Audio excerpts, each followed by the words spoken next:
Знаеш ли защо не е възможно да докоснеш с език крайчета на лактите си? В тях се крие тайната на безсмъртието. И ако всеки би могъл да докосне с език крайчета на лактите си, то тогава съществува вероятност да можеш да живееш вечно.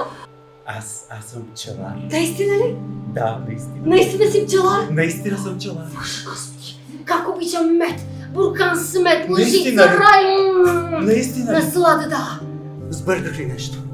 Не, Да не би да казах нещо, да не те обидих. не, Не се ли прекарахме приятно тази вечер? така прекарахме се прекрасно. Попитаме, искаш ли да влезеш? Да, Мисля, че имам право да попитам защо. обаче когато казваме се размисля, имам право да се размисля. Нали така? Да, и аз мисля, че имам право да попитам защо.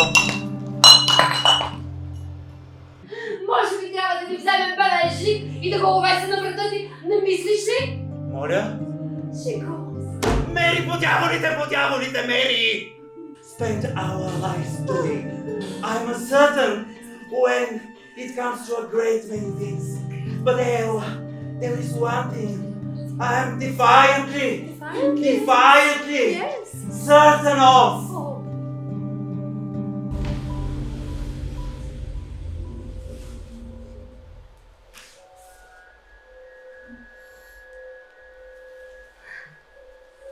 Защо не седнеш? Трябва ли да съм седнал? Така де. Ако искаш, може да стоиш и прав. Нали знаеш, че щях да дойда с теб, ако ти беше казала? Знам. Нали знаеш, че щях да зарежа абсолютно всичко и да дойда с теб? Знам, просто исках да отида сама.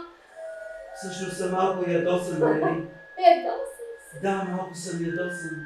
Ти си ядосан. Страшно се радвам да го чуя, Ролан.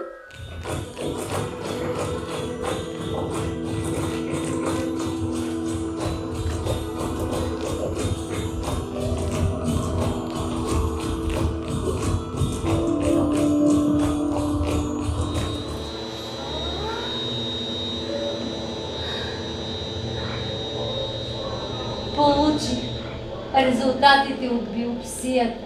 Днес ли? Бавиха ми се и ми казаха да отида. Какво каза докторът? Докторът каза, че е доброкачествен.